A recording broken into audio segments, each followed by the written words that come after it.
Welcome, ladies and gentlemen, to another exciting episode of This Is Our Life. I have Lucky in my lap. Lucky, you want to say hi to everybody? Say hey. See, I got a haircut. I got a haircut this month. Yeah. Lucky, is that you yeah. Lucky is a long-haired miniature Asiatic wolf, also known as a Shih Tzu. And that's Miss Socks in heat down there. It's a kitty. Um, this video is actually intended specifically for FetLife. I tried to make one the other day, and I sound like a chipmunk. We actually have chipmunks up here in New Hampshire. Didn't have any down in Texas, but we have them up here. So what I thought I would do is kind of give people some information on. This is another video I wish I could make private, but no. I don't know how you say how it all got started, or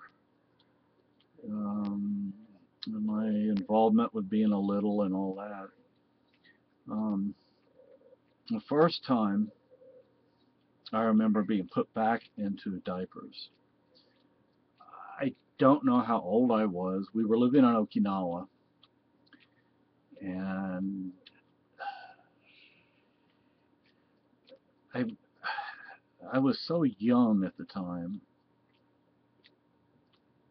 I don't remember if it was our first house on Okinawa or if we were visiting someone. I want to say it was probably our first house, but we could have been visiting someone. In that same house, I remember a snake. We had a lot of snakes on Okinawa. They're everywhere. Everywhere. I was going to make a joke about it, but anyway, this snake slithers down the hallway, into the front door, down the hallway, up the wall, and into the air conditioning vent. We had so many snakes when we lived on Cleveland Street, or on Cleveland Avenue, or whatever it was. When cars would pass by on the street, and the light would come into the window because you were going uphill, and the light would go of the cars would go up the door, the side of the door. I'd scream thinking that it was a snake crawling up the. Don't turn off the computer, Socks. She likes to do that, as does her mama. Her brother doesn't do it much though. Next, well, I remember my mother put me on the floor, and she said if something like, if you can't keep dry, then you're going to have to wear diapers or something like that. I'm trying to be quiet. My wife's in there asleep. Then we lived in our second house on Okinawa. Both of these were off-base houses. Off-base was best. I mean, off-base living was fantastic. On-base, it was so stiff. I mean, it was really stiff. I mean, once a week they would drive by and make sure everybody's lawn was cut short enough. And I've made other videos about life on Okinawa, but I loved it. I mean, those 5 years were fantastic. We moved to Texas, arrived in Texas 1 week before my 8th birthday, so that tells you. And we were there 5 years. So I was 3 or 4 when we moved there.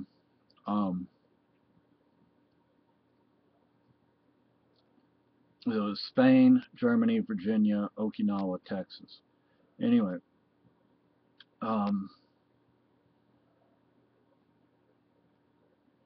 this second house we lived in, I remember I was outside playing with my friends when my dad had put up a swing set in the front yard.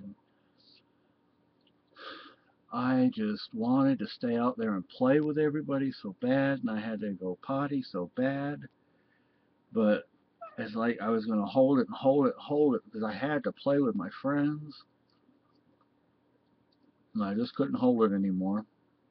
And they all like pull my pants off and everything. And then we went on base, and this was the Machinado Military Dependence Housing Area, and we were living on Cleveland. Cleveland was on base. Uh, we lived in 4 houses in 5 years, 2 off base, 2 on base, and I don't remember the names of the streets off base, although I believe both houses were in the same neighborhood, and they were on top of a hill, and you could overlook the military base from the neighborhood if you were in the right place. It wasn't, Okinawa's not that big. And as I told you, the snake, I thought it was a snake going up and down. Now, my sister was born, and my dad was a handyman and everything, and he was a military officer, and he built this divider for a bedroom. Was it only 2 bedroom? It was a 2 bedroom house. It was a duplex actually, and a priest and his mother lived in the next to us, and then across the street the Duncans, and I don't remember who lived next to them, but Cindy Duncan are her 2 brothers, and then we moved to Cleveland Court, basically just down the street, and my sister was still a baby. She was still in diapers, and I stole them and I put them. I couldn't use them. I don't know why. No matter how hard I tried, I couldn't use them. Couldn't like relax or whatever. And my mother found them under my bed, and when she was cleaning my room, and she said, "So do you want to wear diapers?" And I said no, even though I really wanted to. And then we moved to the United States. Oh gosh, that's when all hell broke loose. And today it's a recognized fetish. It's a recognized lifestyle, but that was 1972. So I was 8 years old. I got stuck in Austin State Hospital for a year, and I believe that psychiatrists, psychologists, social workers, whoever is responsible for putting kids into these places when they don't need to be there, should be held liable for the damage they cause. I'm not going to get into what went on in those places I grew up in, but it wasn't good. Um, Although one place I was in wasn't too bad. It was actually pretty good. It was actually better than home. And then so I got sent to Austin State Hospital because of what she found under my bed. But it didn't go away.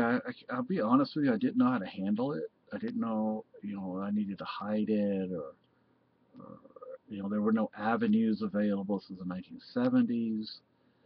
Um, and I'm not going to go into all the stuff that went on, but it caused a lot of complications in my life. Like I said, I just didn't know how to handle it. I didn't know how to deal with it, and I would argue that even today I don't deal with it all that well. But anyway,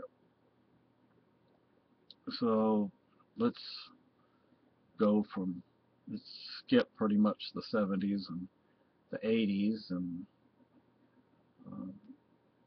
I eventually found out about DPF, Diaper Pail Friends. Before it was called Diaper Pail Friends, it was called Diaper Pail Fraternity, but I didn't know about it back then. I learned about it on the Phil Donahue show, and anyway, so I eventually was able to track them down and subscribe to their publication. I wish I still had some of those, but I don't have them anymore. I had them. I had some, but everything was lost in the fire. So, my favorite story was A Prayer Answered. It was my favorite story. And